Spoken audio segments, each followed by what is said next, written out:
enlightening, inspirational, powerfully refining, and unapologetically controversial. Conversations with the Royal Empress. The entire world knows the secret of who you are. Now is the time to step into your queendom and become the Royal Empress that you're meant to be. One woman at a time. Conversations with the Royal Empress. Now Akila, she's the analytical Empress. Akima, she's the Empress that will challenge you. Now, straighten up your crown and be elevated through conversations. Conversations with the Royal Empress.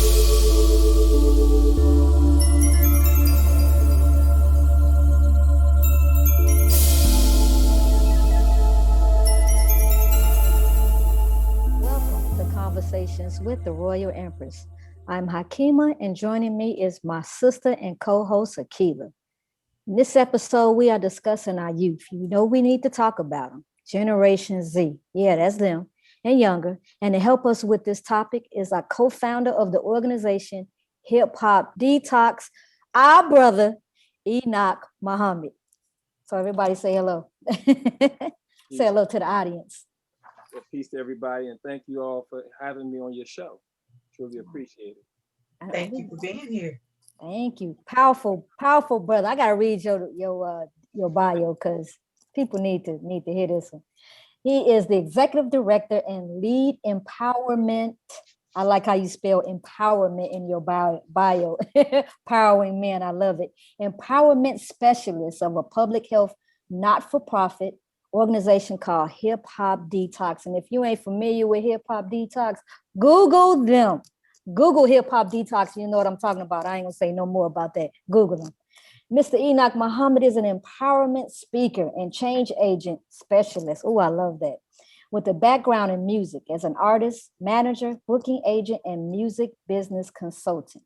He is a grassroots community organizer that range from the Million Man March to the NAACP and Black Think Tank College student chapters, and the education consultant focusing on youth, civic engagement, conflict resolution, healthy lifestyle choices, and intergenerational dialogues. Ooh, that's deep. All right. Brother Enoch is a collaborative partner and fourth-time featured keynote speaker to 100 plus boards at the ranch of comedian Steve Harvey for his mentoring program in Texas. Personifies a fusion of hip hop, spoken word, pop culture, empowerment, edutainment, and change. He is dedicated to taking up the task of making a positive impact in the city of Chicago and nationwide. As a servant leader that promotes positive behaviors and healthy lifestyle choices to teens and young adults, and I'm gonna say older adults too, because you make an impact on everybody, while assisting them in navigating through the map of life. All right now. All right, we can just stop it right there. We're gonna stop it right there, bro. All right, that's the end of our podcast, brother. This is it is. Look, we can drop the mic right here. But you know what? This conversation is very needed because our youth is out of control. So we really want to start talking about what the biggest obstacles facing our youth is today. Well, I want you to start it off because please let us know.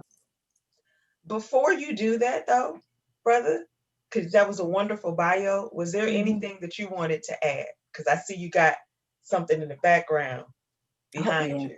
Are you speaking about this imagery in the back here? Yes, sir.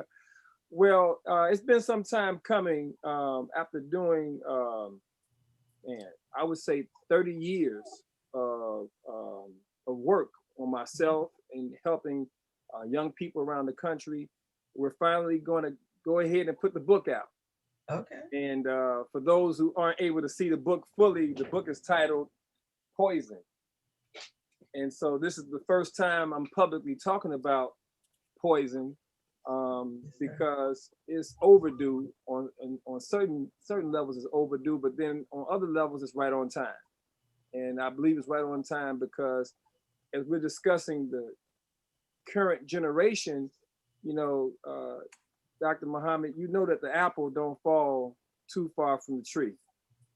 So if we see poison in Generation Z and Generation Y and the millennials, we got to know that there was some poison that was going on in Generation X and some poison going on with baby boomers, and there was poison going on with the Great Society and so forth. So we know that, you know, we can go all the way back 6,000 years dealing with the poison.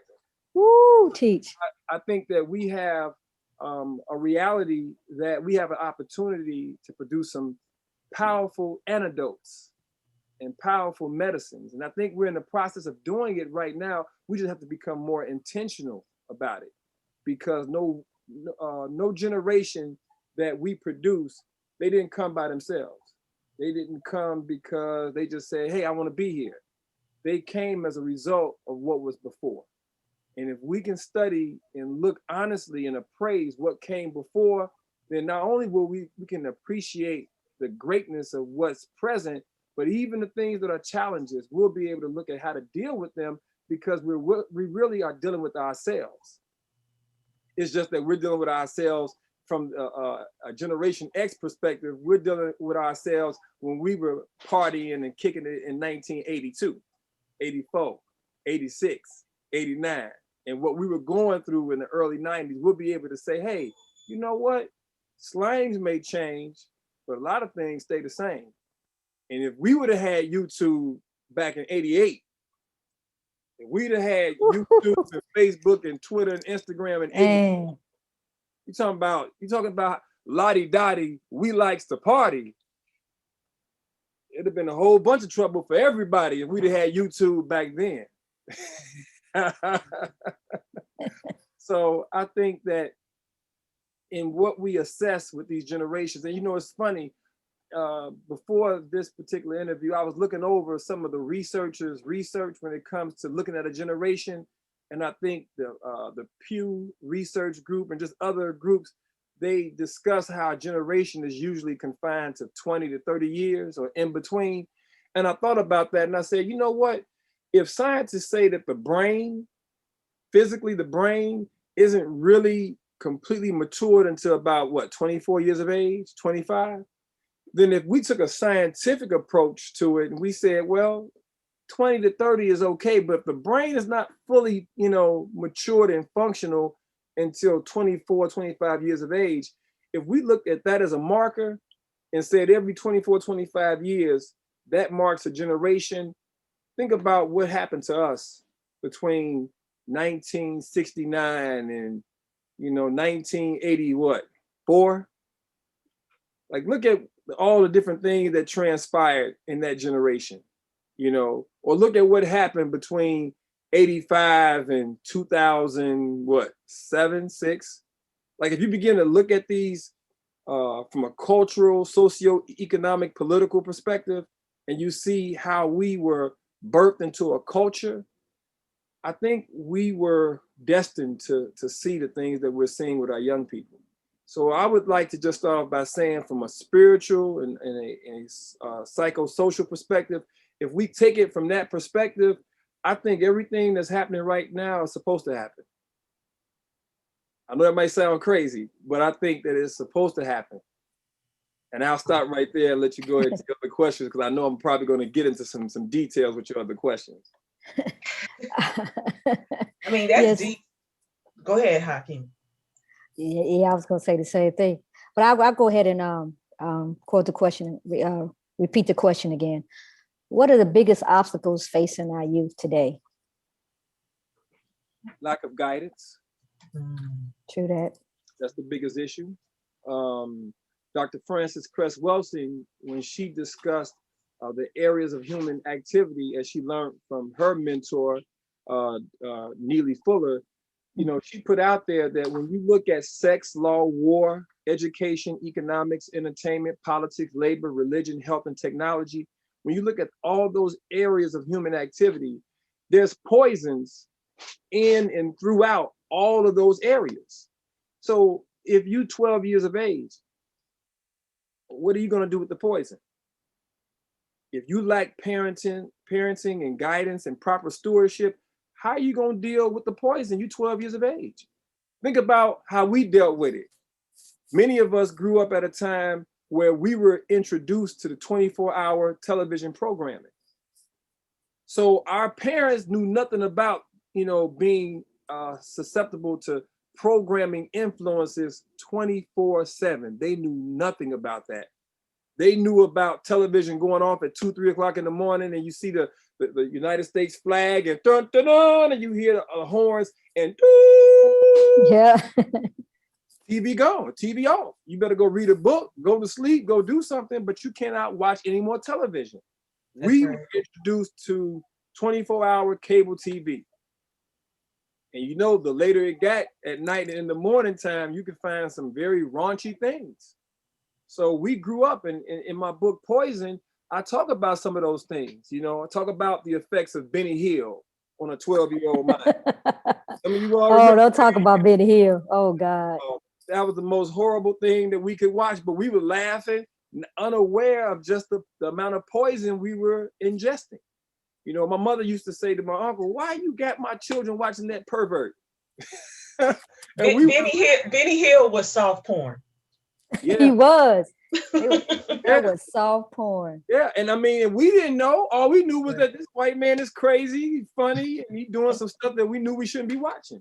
In Chicago, we had I think it was called The Son of Spanguli. Oh, yeah. And Elvira. There was no way Elvira should have been on TV at that time. Young boys we on the screen looking, because we knew Elvira was going to wear something that was so, it's like, this is a very cleavage out. But that was by design to make wickedness and sexy. So, they successful, because it's sexy to be anything other than righteous. It's sexy. It's exciting. So they serve. I guess it served this point. Oh, it did. It really did. And so we watching for the movies, but we also knew that the interlude would have some craziness that she's talking about, but she would be dressed in that way, talking that craziness. Mm-hmm. So when a 12-year-old gets hit constantly with that, not yet a full teenager, a preteen, right? So everything that led up to that 12-year-old receiving, information, then getting a chance to experiment with it, because you got to go to school. When you go to school, the other 29 classmates, especially here in Chicago, sometimes it's 30 and 35 and 40, because classroom was over full. It wasn't 15 in the class, it was 30. So you get poison and all those other students. And so we swapping poison stories. We discussing poison on every level imaginable. So again, when Dr. Welsing said sex, law, war, well, sex was number one on the list.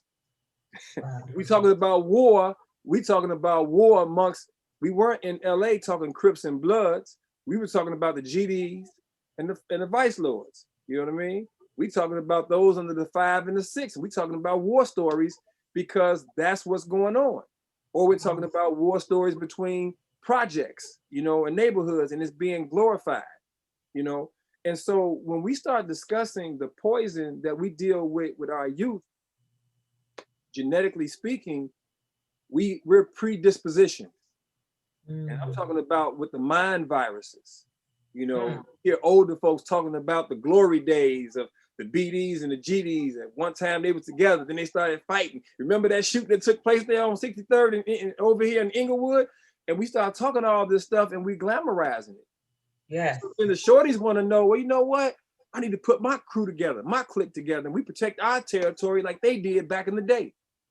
But we get upset with them because they have no structure, no discipline, there's no code. Well, that means we need to produce an antidote for that, man. Because when we glorify these things, we get to tell them how innocent people were getting killed and hurt as well. In the city of Chicago, back in 1993, I believe, we had 940 murders in the city of Chicago. There was no YouTube. There's no Instagram.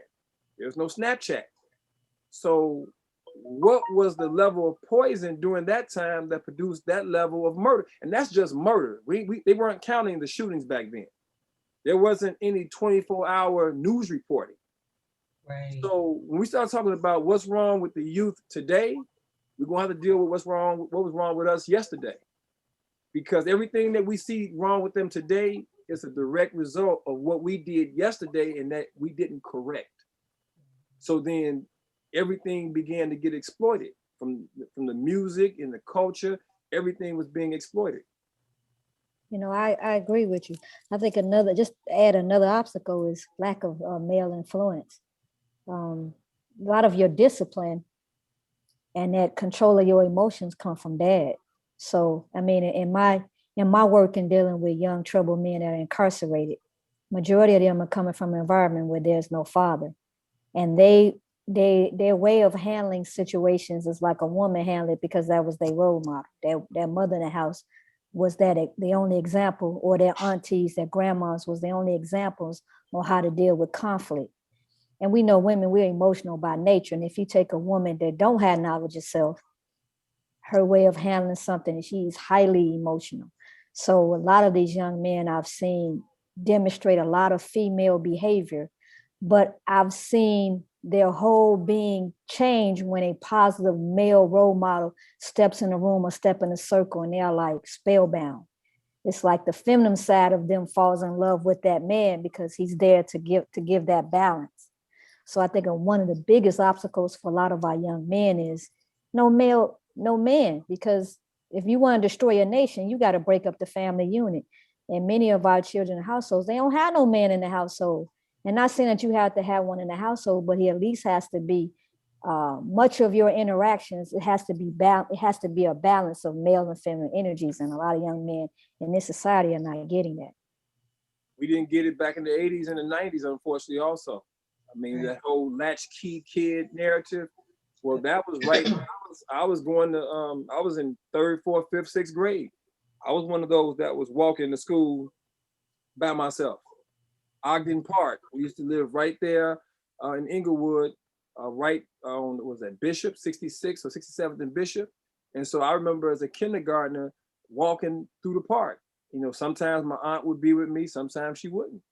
You know, and I'm walking through the park by myself, you know, in kindergarten. And so when you start considering all those children during that time that would come home, nobody at home. You got the key. So you eat what you want to eat, watch what you want to watch, unless your mama would threaten you and talk about how she was going to put some on that backside if you didn't clean up the room or do your homework prior. And my mother was one of those mothers that she would put that fire on you. They used to call my mother the warden. Call her the warden, and she most definitely, you know, it took my sister's father to get her to understand the balance. Like, you don't have to whip them with an extension cord to get them to do what you want them to do. You could do something different. You know what I mean? And I was very thankful because the extension cord wasn't no joke, you know, but there were a lot of children, they didn't have that kind of parent. So if I went over their house, I'm seeing people doing some of everything. And I'm talking about this again, this is in the 80s. This is in the 80s. So smoking weed, you know what I mean? And you 10 years old, 12 years old, 14 years old, that's not a millennial phenomenon. Right. That's a phenomenon that goes back quite a few years, you know, quite a few decades.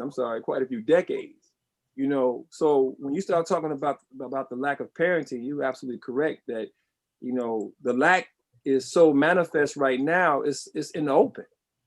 I mean, some things were low key back then, but it's celebrated now.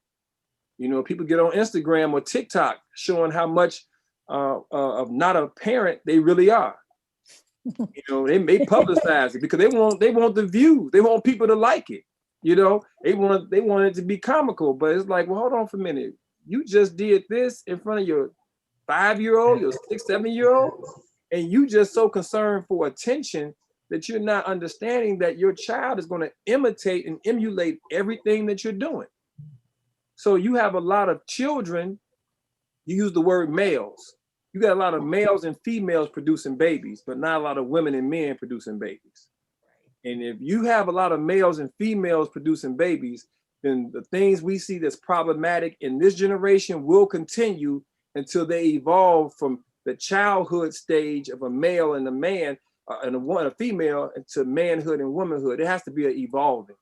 And right now we have too many males, you know, and the reality is that it took a man to get to me when I was 19 and tell me straight up. I mean, this is how he put it. He said a dog can get a hard on and a squirrel can bust a nut, but it don't make him the apple of God's eye. So what the hell you doing? What do you think you doing?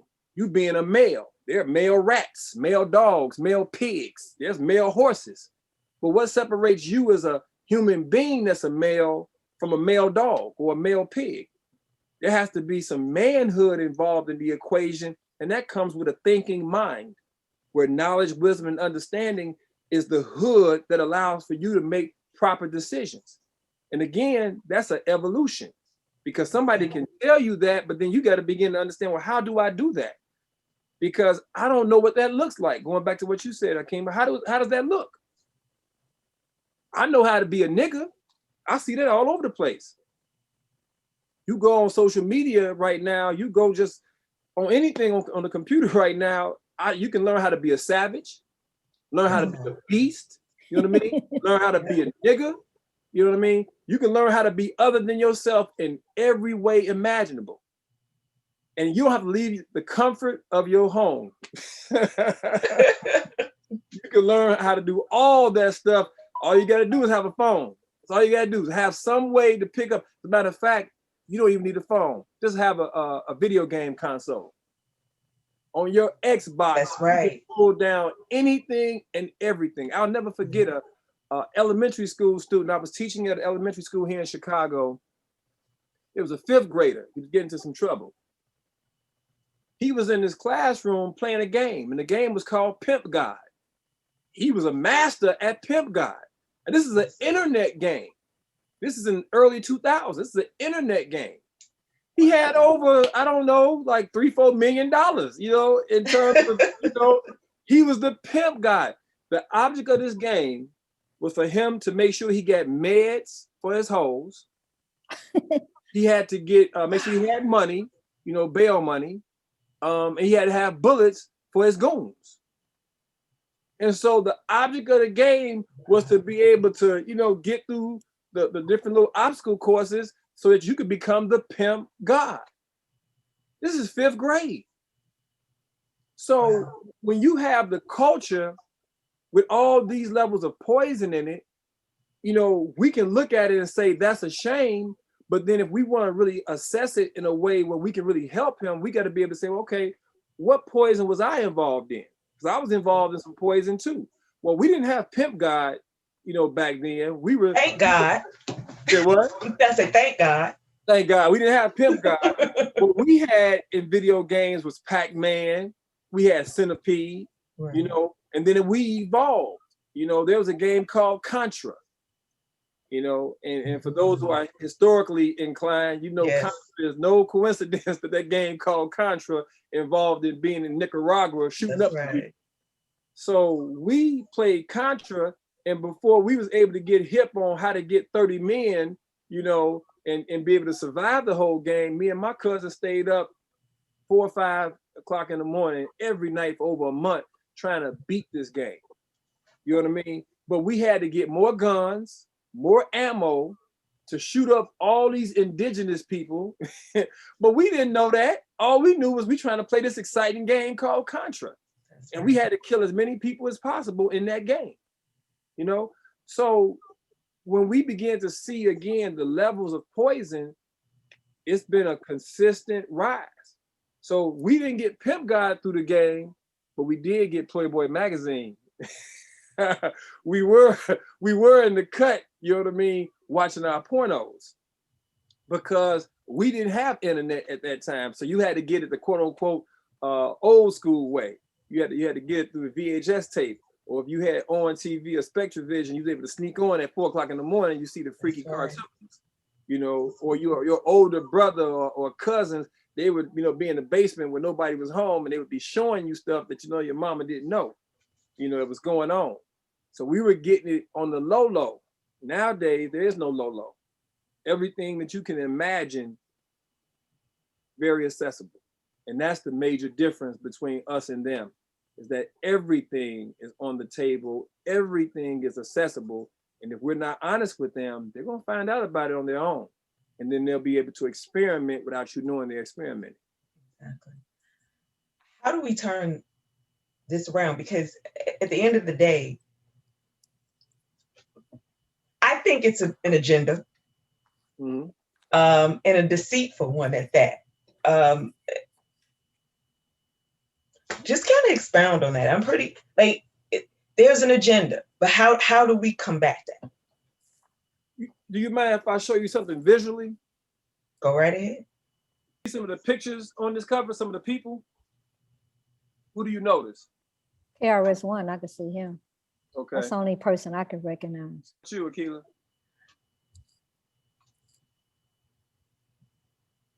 So of course I see you. I see Steve Harvey. Okay. I see some people that I don't recognize.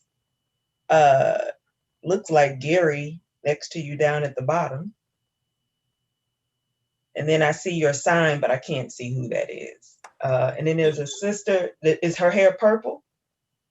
Okay, that's Katie Gat Bands. Yeah. That's a real artist named Katie Gat Bands. Okay. See next to KRS-One, he's in the middle. You see on one side, that's J Electronica. On the other side, that's Rakim, Okay. New ID, and Brother Jay from X Clan holding up the hip hop detox sign, right? Okay. Now people will say, well, why would you put them on the cover and the book is called Poison? All the people that's on the book cover, and there's some surprise pictures that are, of course, inside the book and in other places, they represent what I'm talking about when it comes to the antidote.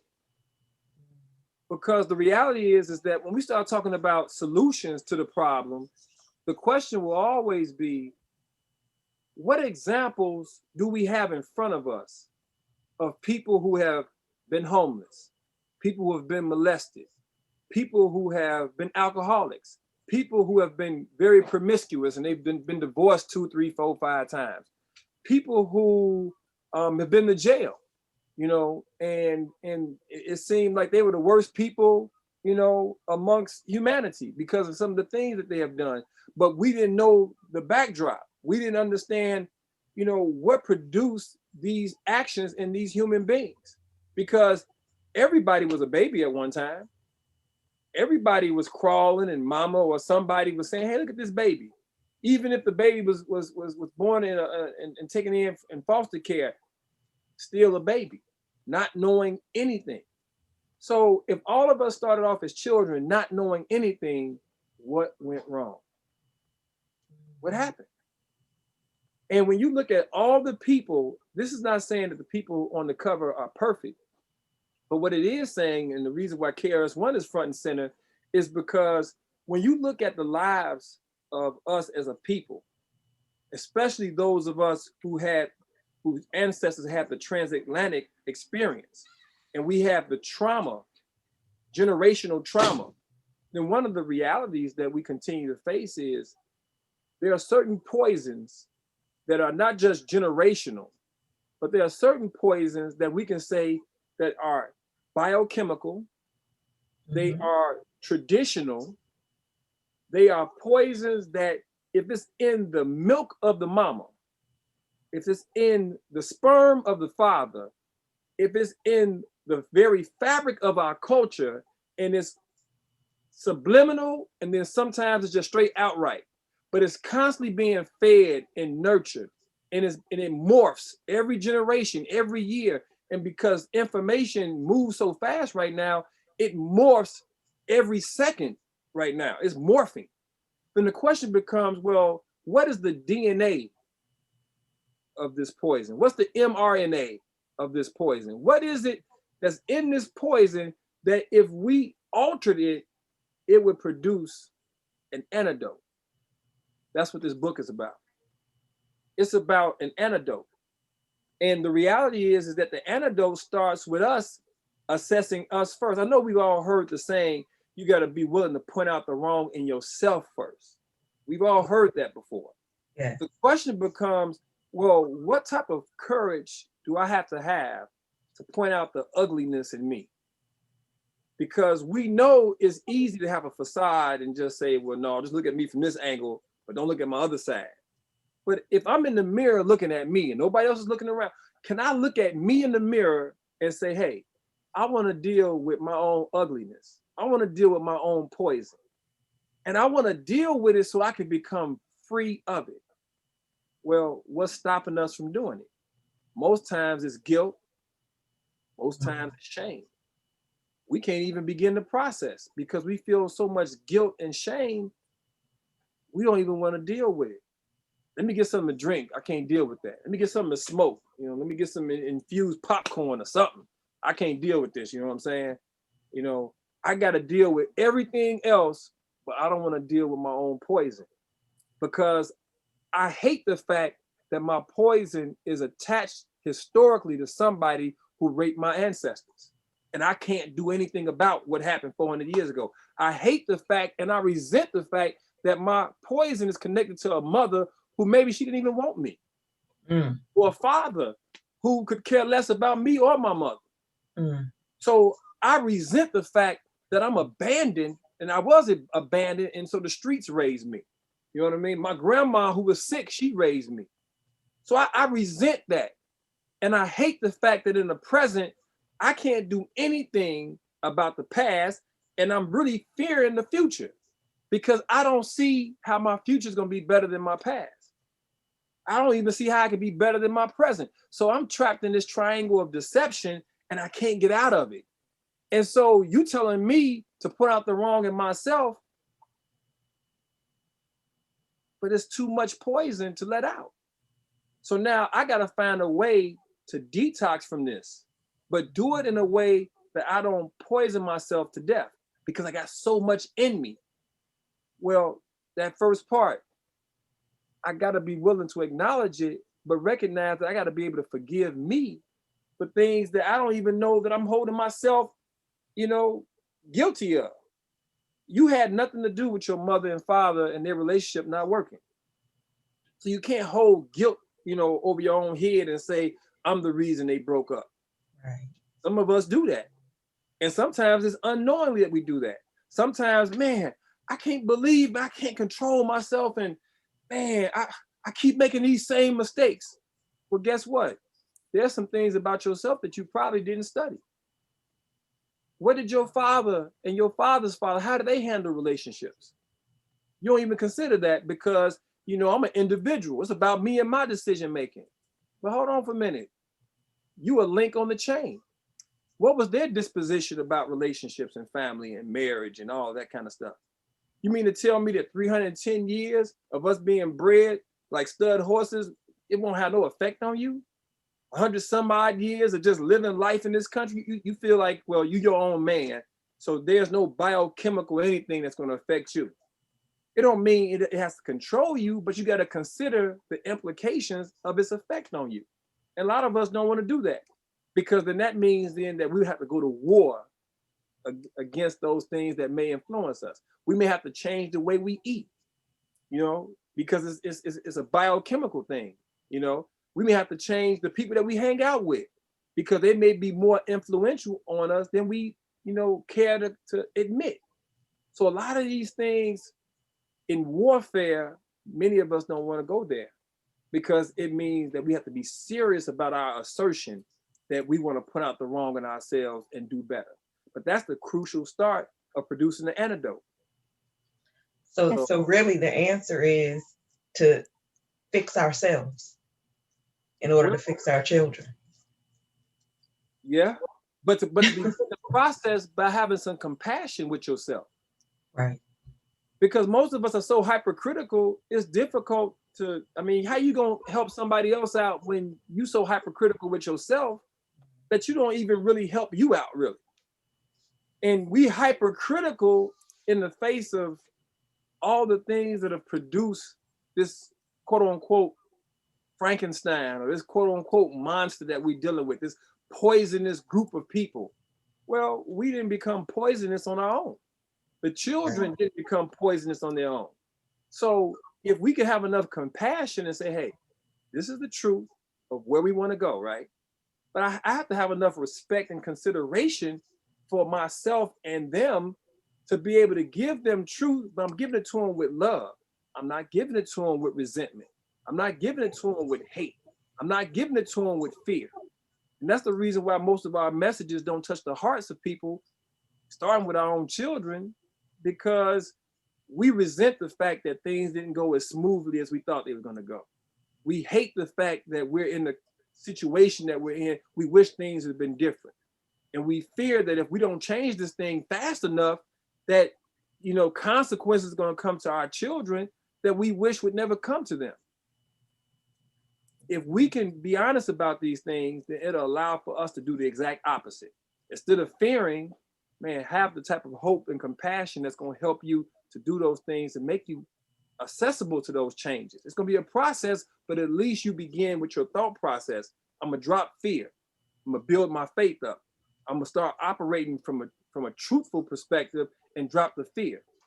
I'm not going to keep on resenting. The past is the past, but I can appreciate life enough to say, hey, every day we got a chance to do something better, do something different. Let me take that opportunity and stop resenting the past, because we can't go back there. Images, music, what role does it play in helping us to stay in the conditions that we are in? It plays a huge role. Like, just to take where we at right now, I look at your background, right? You, Keela and Hakima, you all have a background right now visually. First of all, you all look beautiful. You know. Thank you. Thank you. So you're welcome, and you look good, right? You intentionally made yourself appealing so you can make sure you look good. You made sure your background wasn't crazy behind you, right? And you did that on purpose. So when people look at the video, they say, man, they look good, they pretty, I like their background. So it puts people at a state of peace because they're seeing you in that state, right? Well, when you purposely put out the type of movies this society puts out, when you purposely put out imagery, I mean, look at the news. Most people, if they think about it, they wish they didn't have to watch the news, because 90% of it is the purge. Mm-hmm. You know, 90% of it is, if it bleeds, it bleeds. So yeah. you talking about the weather. One moment, so-and-so just got killed, 64 bullets hit their bodies. You know, on another note, this bakery just opened up, but then, okay, this baby got shot and killed, or this woman got bit by a shark, or it's like, wow, if the majority of the news is bad, and then they'll have one, maybe two, what's the term they use? Feel good stories. Yep, and they say that for the end. Yeah, they have one or two, and at the end. So if it's an 18-minute news show, 2 minutes might go to some good news, and the rest is. And they put that at the end. By that time, you didn't cut it off. You said, I can't deal with no much. I didn't see so much pain. And then those in this 18-minute segment. Are fluff stories. Fluff stories. Yep. Yeah. Time fillers. Oh yeah. And it's 24 hours of this, 24 hours, and it's a loop, over and over and over again. So when you start thinking about the imagery, yeah, you have an imagery. 2 Live Crew is like Sesame Street right now. If you don't know what 2 Live Crew was about, go Google 2 Live Crew. But don't say maybe they don't need to Google 2 They Live. They don't need to Google 2 Live Crew. Oh my 2 God. Live Crew. Look, what you got going on right now, 2 Live Crew would be seen as real tame right now, because what they got going right now has gone past 2 Live Crew. However, there are some things that came out in the 20s and 30s. That's right. It'll put Cardi B to shame. Oh yeah. It'll put Cardi B and Nicki Minaj and a lot of these rappers, the city girls, it'll put them to shame. Meg Thee Stallion wouldn't have no competition with some of the stuff that some of our blues singers was doing, right, in the early 1900s. It just shows, though, that we're at a time where this great amount of poison that's coming out, it can be used. But I think we're going to have to demonstrate it more than just talk about it. We're going to have to be about it. Right. Because if we can take the poisons that we grew up with, we grew up, if you were a late 60s and 70s baby, and mama and auntie was playing Mary Jane, and you hearing this good soulful music, and you thought Mary Jane was a girl. You had no idea Really? that marijuana was nicknamed Mary Jane. You had no idea until you got a little bit older and said, oh, that's what Mary Jane was about. Right, I had right. no idea. Had no idea that all the early hip hop pioneers who had ski at the end of their name, you know, Joe Ski Love and, you know, B Ski this, and you're like, ski, why everybody skiing? Because that was the nickname when you did blow, you know, you doing cocaine. Cocaine is like snow. And so you skiing, you know? So I'm today's years old, just finding that out. Yeah, I'm just finding that out too. I'm like, damn. I'm like, what? Well, you know, This is some bull. cocaine is a hell of a drug. I see. It was so prominent because disco came at a time where, well, hip hop came on the end of disco. That's true. Right. So all disco was fully full of cocaine. That's true. So all the DJs and the culture, you know, it just translated right into early hip hop, you know, and doing cocaine. So again, when you begin to detox or break down all of these cultural ties, it allows for us to begin to see that, you know, even though slangs continue to change, a lot of this stuff remained the same. And so if we could get past the newness of the culture, like there's music today that I could probably listen to for maybe 5, 6, 7 minutes, and then I have to switch up. And that's only because the music on one level is sound so similar. It's like it's a lack of diversity. And then the frequency is the same. Yep. The cadences are even the same. And so from a music lover perspective, you know, the originality is what needs to be embraced, because people feel like, well, hey, if they getting paid, making money sounding like this, well, we should just all do that. Nah, you got to be different. You got to show your originality. But at the same time, we recognize that the content of what they're talking about, unfortunately, is very similar to what they were talking about in the early 2000s. You know, everybody want to get money. Everybody want to express how hard they are. So you're going to kill somebody with this new exotic weapon you got, you know, and you want to get girls, you know, and now girls want to talk about how they get guys and get their money and how, you know, they're lubricated very well. Yes. Well, now they own the same sex in many of these songs, you know. So I mean, I've heard like keywords in certain songs. I'm like, huh? What did he just say? And I'm like, this is sad. And then you get these guys in hip hop coming out wearing tunics. Tunics are what women wear. So you got men walking around in these tunics. And I know in ancient times and in certain parts of Africa, men wear tunics. But no, I'm talking about women tunics, or a shirt that's designed like a tunic. But you understand what I mean when I say the tunic and how it's worn in America. And then you got guys walking around with purses now. And it's supposed to be, oh, that's a bag. No, that's a purse. So it's so much of... During the house days, house parties, you always had homosexuals in the house parties. But the difference was, you know, we didn't care. Right. It wasn't. They wasn't trying to convince us either. Right, it wasn't right. this campaign. It wasn't a campaign at that time to force people. It was like, let people be who they want to be. But now it's this big campaign, this politicizing of forcing me to accept it. And if I don't, I'm considered homophobic or something. Right. And it's like, look, you know, I tell people all the time, look, we party some of the best parties in Chicago. Yes. Hey, lots of homosexuals and lesbians around. So they were doing what they were doing. We were with the girls. You know what I mean? If a homosexual brother walked by or he bumped me, we kept on dancing. You know what I mean? We ain't stopped and say, get away from me. We kept doing what we were doing. As long as he wasn't trying to mess with me, you know, it was like, hey, you do what you're doing. The problem, like you said, is that it's highly politicized. So there's a forcing. You want to put policies and rules together to force something on people. Mm-hmm. And then the poison aspect of it that I think is really damaging is that you have those who look at themselves as being gay and they're Black, but they're being imposed upon by Caucasians who are gay, who are using those who are Black that's part of that community. And so I have relatives that are, you know, part of that community, and they are activists, but they've even expressed to me some of the fights that they have with those who are white, who put their white supremacist views on them as part of a quote unquote gay activist group.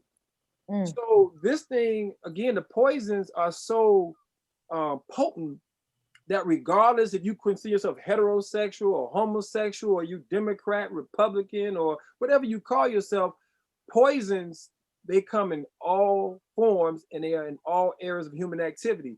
And just to say this again about house music, because I grew up, really loving house music. Yes. A lot of times people forget that, look, we've had people of diverse sexualities all throughout our movements here in the United States. That's right. So a lot of times people, they want to sugarcoat or forget that when it came to our movement as a people, we didn't really care as long as we accomplished our goals of getting liberation for us as a people. And we didn't mind other people getting liberation also. So if you call yourself Latino, so what? Get liberation. If you was Asian, man, we it's bad that you all are being bombed in Vietnam. You know what I mean? Get liberation. Even poor whites were embraced. Get liberation. The problem becomes where, okay, we can't get liberation because we're being divided and conquered. And that's a particular poison that's strategic in warfare, to keep dividing and conquering us over everything imaginable. Your sexuality should not become a priority when you're trying to accomplish things for our people. So-and-so is a heterosexual. So what? Well, it becomes a problem, though, if he's sleeping with the 16-year-old. Well, that becomes a problem. If he molesting somebody's child, well, that's a problem. Because now you're a heterosexual that's a pedophile. You know what I mean? You're a heterosexual, okay, cool. But guess what? You shouldn't be doing that to your daughter, or you shouldn't be doing that to your son. So I think a lot of times we begin to forget that when you use sexuality in such a way as it becomes weaponized, I don't care if you hetero or homo, whatever, when your sexuality becomes weaponized, that's when it should be a problem to all of us, whether you are coming from a Meg Thee Stallion and whatever brother that might be out there promoting hypersexuality. It's a problem regardless of what spin we put on it. And during the time of house music, we had problems then too, because some of the songs that we were jacking to, it was really raunchy. I can think of a few right now, actually, as we were talking about it. But it had a good beat, but don't let my mama hear it. That's right. Because it was pretty vulgar. That's true. That's true. We've heard the term the Joshua generation. Is that what group is that? Is that Z? Is that the younger millennials? And is this truly a Joshua generation? I think the mistake that many people make is thinking that the Joshua generation is a time period and not a mindset. And for those who have kind of put themselves in that thought process of, man, it's a generation, in the early 90s, right? We were, the Joshua generation because we were thinking from a time period perspective. Oh, I'm 19, I'm 22. Those people over there are 55 or 60. So they're not the Joshua generation. We're the Joshua generation. Well, guess what? There were some old people during those scriptural times that were maybe the same age as Joshua, but they were considered old because they had the mindset of the old. They didn't have the mindset of the new that was going to enter into the promised land. They had the mindset of those slaves that were still under Pharaoh, that was murmuring under Moses. So I think a lot of times people get it twisted thinking that their age is what admits them into the Joshua generation. And they forget, if you keep on living, keep on breathing, if you think like that, then you age out of the Joshua generation and you become that generation that you were talking against and about just 20 years prior. And a lot of times people forget that, look, the goal is for you to live long enough to become an elder. You want to become a wise woman and a wise man, but that's because of the wisdom that you have and that you utilize. It's not because your birthday was here and because you're now a teenager or you're a young adult, that makes you part of that generation. No, it's a mindset. It's a spiritual and mental disposition. And that orientation of thinking carries you all the way through, regardless of your age range. And so for those who may think like that, if you think that I'm wrong, check the scriptures, you know, because I'm coming at it from a purely spiritually scientific perspective and not from a religious gangbang perspective. So whether you Hebrew, Christian, Muslim, or you don't believe in the scriptures at all, still check it out and see what I'm saying, because no matter what historical viewpoint you have, every generation has an opportunity to follow truth. The question becomes how much of a warrior or warrioress you're going to be when it comes to the fight, because the fight is always internal before it becomes external. And the moment you say you want to follow the right path, something inside yourself is going to give you a suggestion to do just the opposite. And there's going to be plenty of opposition outside of you that's going to say, oh man, forget that being righteous. Let's be niggas. No. Right talk. It's cool. It's cool. In any, you know, people are sheep. You know, scriptures do talk about the masses of people always moving in sheep, and it's whatever trendy. So if being a Negro is trendy, Negro's gonna do it. If being, like I call fake woke, you know, you got the fake woke community who act like they woke, but they really not, because it's trendy. It's trendy to now. Everybody want to talk about, I'm gonna eat better. You really don't want to eat better. It's just because it's trendy now to eat better. Now you got people talking about they're vegan, but everything they're eating is genetically modified, is processed. How you a vegan? So it's like people will go wherever they see the masses of the people go, and that's just where it's at. In order for you, it seems like the order for us to wake our people up or to really open their eyes, we have to make being righteous trendy. We got to make it cool. We got to get more and more people on board and build this snowball effect so that everybody can jump on board. It's really sad, but you almost have to do it. I'd like to know how we transcend those trends, though. You said what? How do we transcend The trends? The trends. How do we transcend being trendy? How does, and I mean, and I think that the answer typically is going to be the youth. And what we pour into them, because they are the ones that will bring in future generations. And so how do we get to them to stop the trendy mindsets and to stop all of these? And I know that the first thing, what you said, brother, is that we got to start with self. I'll tell you this, one of the things I can say, because there's certain things I'm holding out for people to see it in the book, but there's one absolutely. Please do. One thing I can say is this, you know, there's a reason why when you look at sports, there's structure in every sport field. I don't care if it's track and field, it's basketball, it's wrestling. There's a certain structure that is a template that you can use in Chicago, you can use it in France, you can use it in Brazil, you can use it in Johannesburg.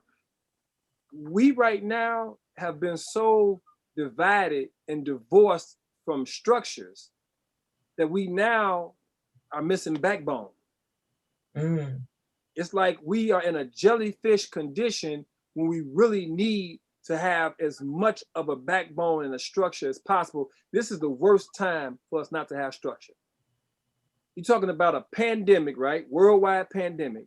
You're talking about all types of forces that are doing a variety of things. And when you have no structure as a people, you are going to be those who are most looked upon as vulnerable, and you're going to be easier to take out. It's going to be very easy to quote unquote call the useless eaters. It's going to be very easy to call the useless eaters, because those who have no structure versus those who do have structure. Those who have structure, look at Chinatown. It's not going to be too easy to get rid of Chinatown. When you look at Black people around this country, we're at a disadvantage because our structure is non-existent, and we celebrate not having a structure. We say things like, we're not a monolith. You think that's a good thing? Like, that's a total good thing that we're not a monolith. Monolith means that which is solid, that which is whole. I don't think it's a coincidence that in the early 70s or close to the mid 70s, you had this record, murder spree that goes on. I don't think it's a coincidence about it happening in 1993. If you look at that time period, you go from 74 to 93, right? What was going on? You had the explosion of the cities in the United States, you know, after Dr. King was assassinated. You had this explosion. You have all these different things that happen, socioeconomic, political changes. But what was happening to us culturally? Right.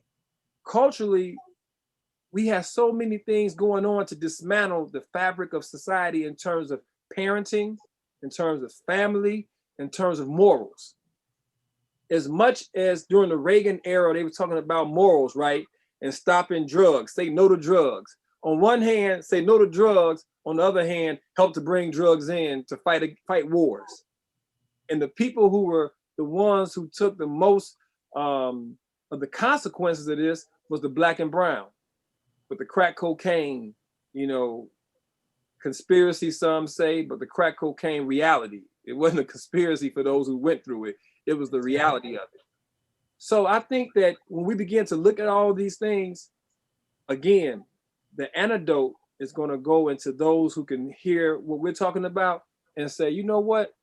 Let me start off by analyzing my poison. Because guess what? You may be surprised. It might be 10 million people that can identify with the poisons that we talk about. They can say, man, I got some of the same poison. Well, what are you doing to eradicate your poison since it's a shared poison? Let me try some of that on me. And maybe when I begin to use it on me, I may have to adapt it because my poison may also be connected to a molestation that happened or a rape that happened, or me seeing my brother get murdered right in front of my eyes. And so I may have to have a little bit of something else added to my poison. But when I add it to my poison, guess what? There's about 15 million more people that can identify with that. I think that when we begin to look at it, not only from a spiritually scientific perspective, but just a humility perspective, let's be humble about it. Humble not meaning we're weak. Humble meaning that, look, it took us 400 some odd years to get into this situation. It's not going to take us 90 some years to get out of it. That's not mathematical. If a generation is considered again between 20 and 30 years, how many generations have we been active in getting rid of these poisons? That we could actually say that majority of us as a people were active. You got a lot of us who've been sidelined sitting for a lot of years. And some of us, I think with the George Floyd last summer, I think you got more people that became activated because it was broadcast worldwide. I mean, think about it. It's a pandemic going on and you got worldwide these kind of things happening. So you got children who are connected to the hip hop generation, but those children or generation X and Y and Z, all these people are now globally connected to the struggle of us as a people. And hip hop plays a powerful role in it. So the question becomes, well, how many of us are going to be willing from this day forward to say, hey, as soon as I want to start doing something with the youth, before I step to them, let me look at myself as a youth. When I was a youth 10, 15, 20, however many years ago, what am I still battling with? Because young people will pull out of you whatever you still wrestling with, they're going to pull it out of you. Because whatever they're going through, they're going to mirror it. And the question becomes, are we going to be humble enough, even if you make a mistake in handling them, are you going to be humble enough to say, you know what, let me go back to them and try to communicate differently? Because what I'm upset about, I'm upset partially about something that I've been battling with. And I'm still battling with it on a different level, but I see it coming out of them. Let me deal with it differently, because guess what? If we had somebody to help us when we were younger, certain things today that we battle with, we wouldn't even be dealing with it. Because somebody else could have helped us when we were younger, but my uncles couldn't help me. They were 35-year-old males. They weren't men. So there's nothing that I was dealing with from a sexual perspective, from a economic perspective, from a political perspective, even health perspective. They couldn't help me. They was pork chop eating, alcohol drinking, get booty at all costs males.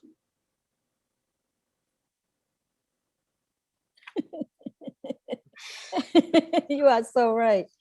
You know, you already, one of our last questions I asked you, you already leading toward is how we really reach our youth. So my question was going to be, how do as parents and community we reach our youth and turn things around? And you hit it right on the head. I would like to add a little bit to that too. And this is from my own personal experience. So just trying to build together in this conversation. But when I deal with the youth in the prisons, and one of the biggest things I tell them, I'm coming with you with love. And so when we come with our youth and we start the conversation is, I'm coming with you with love, everything after that, they're going to hear you. Even if you correcting them, they're going to hear it, because so often we critique our youth like we criticizing them or we're better than them. I tell the guys when I'm dealing with them, me and you going to heal together. We ain't got a lot of time. So because we don't have a lot of time, I'm going to help you heal and you're going to help me heal. So I'm going to enlighten you, and then your enlightenment, you're going to grow and you're going to return that back to me because you're obligated to help heal me as well. So I think what we're saying today is we have to invest in the youth. I'm sure that's what you're saying too. We have to invest in our youth and be mindful that our children are like a bank account. If you put garbage into them, they're going to put garbage back. If we put something of value to them, they're going to be like a bank account. It's going to grow. It's going to really be something of value. So we got to focus on our youth in the case that they mean something to us, and then they're just not just somebody that's just there and insignificant. I agree completely with you. And I think that investment, you have to have it with yourself first. When we do professional development with a lot of the, whether they're educators, counselors, principals, we used to go to the Juvenile Detention Center on Hamilton here in Chicago for their drug prevention or drug treatment seminar with the parents and the youth who were part of juvenile court. And even though that was, dedicated to the youth with their parents, with them, we spent time letting the parents know, their role. Because even if you may have messed up, with that 16 or 17-year-old, guess what? You got an opportunity today to stop messing up. But you're not going to stop messing up until you agree that you got to do something for yourself. If you're a drug addict and they haven't been listening to you for the last 4 or 5 years, guess what? If you continue to be a drug addict, they're not going to listen to you tomorrow. You have to be willing to say, I'm going to invest in me, because that investment in yourself will inspire them. And that investment will go to them as well. Because if you can overcome your addiction, that's giving them a sign that there's hope for them. But if you can't even attack your addiction, we're not saying you're going to be perfect. However, we are saying that you're willing to fight. From a social scientific definition and perspective, addiction is considered the pursuit of happiness at the expense of your freedom. It's the pursuit of happiness at the expense of your freedom.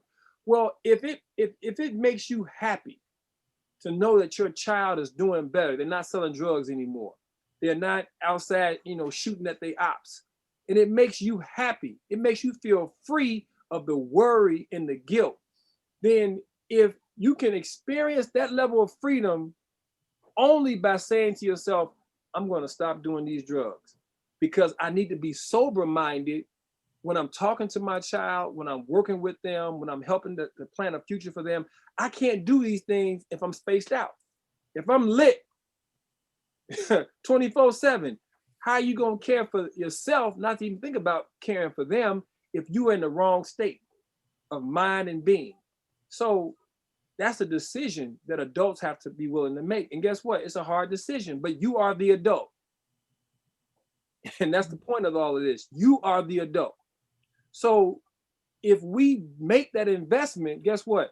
It's going to inspire them, and it's going to be inspirational to you as well, because you're going to feel good that they're making steps to be better because they're watching you. It's like a child.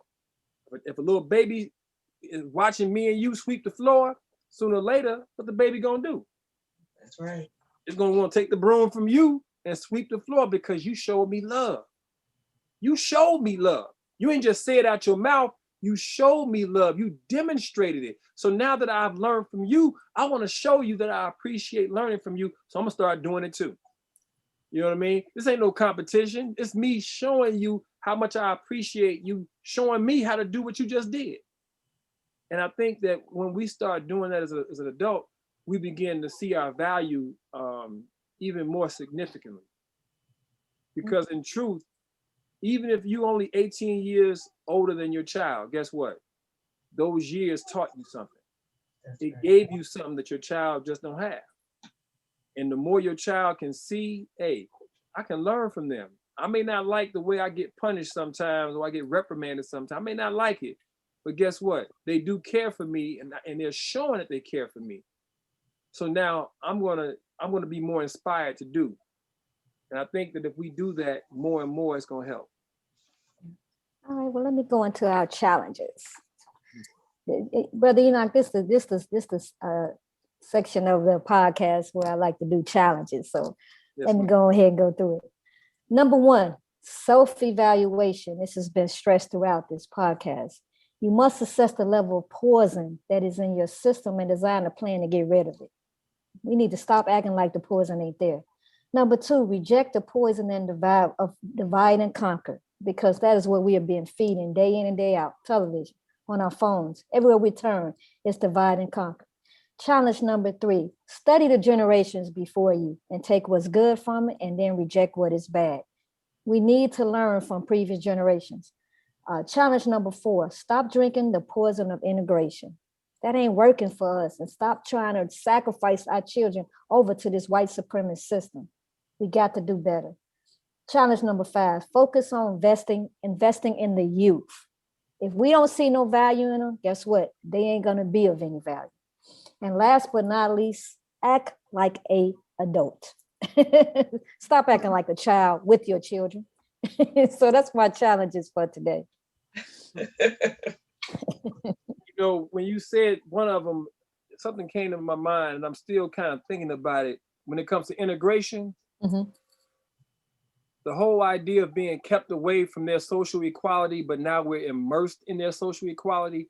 We need to get away from a social integration of being savage, being evil, being less than what we were created to be. Because I think that we have become immersed in a culture of poison and death. Yeah. We have to really quarantine ourselves from it. Yeah. We really have to quarantine ourselves from it until we get strong enough to produce an antidote for it. Because right now, everything that's in the culture, I'll say this real quick. When I was blessed to go to Cuba in 1997. And the tour that I was on, it's an organization called Global Exchange based out of San Francisco. And so I was one of the 2 Black people that was part of this group that went to Cuba. And one of the trips that we took in Havana was to meet with the Minister of Tourism and Cultural Affairs. And as they were talking about the idea of allowing more American culture and tourists into their society because they wanted to produce more money in tourism, I told them, I said, well, from my perspective, allowing more of the American culture into your culture, which is a revolutionary, a very industrious culture, is like inviting HIV/AIDS into a whale body. And unfortunately, 20 some odd years later, we see what's happening in Cuba. And now they're regretting allowing the internet to be so open freely in Cuba, because the high level of manipulation through the usage of the internet is taking ideas as well as a morality, and it's breaking down the revolutionary spirit of the Cuban culture. And so I know that's a whole nother different topic. Yes. But I wanted to put that out there, that's the reason why we have to quarantine. And I'll say this, I do want to invite you all. I have a new show that I have been given an opportunity to be part of. 95.1, The Blazing, is a new show based out of LA. Okay. And so I want to invite you both to be on my show. I'm going to begin probably sometime in the end of August or September to begin to market and promote it. But Cheryl Underwood, the comedian, she does the My morning. soror. Go on. I'm sorry. She does the morning show on Monday through Friday, and so Violator DJs and other DJs, they provide the music throughout the week, and so my show is slated 6 to 8 p.m. on Sundays. So I have an interview that's been pre-recorded that's going to air this Sunday. An interview I did with KRS-One and his wife Simone, and so that's going to be on the blazing.com 95.1. But I want to let you all know that I enjoyed being on your show, and so I said, well, we got to continue this conversation, so I got to make sure I invite you all early so you all can go on the show. Thank you so much. So you have any last words for our listening audience, how they can get in contact with you and anything else? Well, hiphopdetox.org is the website. hiphopdetox@yahoo.com is a way to get in contact with me directly. 773-563-4315 is our organization hotline number to get in contact by phone, text. And lastly, we're gonna make our announcement soon about how to get poison. Begin your process. But look out for Poison because it's going to be released very soon. And of course, you too will be getting your copy very soon as well. It's going to be an ebook, and then we're going to have printed copies for those interested in reading the hard copy. Thank you. Thank you so much. You're welcome. And to our listening audience, thank you for always supporting us for every episode. And until next time.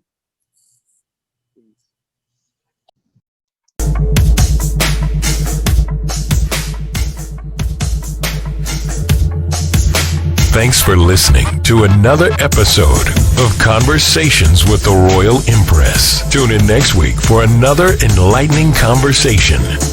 For more information on the Royal Empress, please visit the website royalempress.org. You can also follow the Royal Empress on Facebook, Instagram, and Twitter.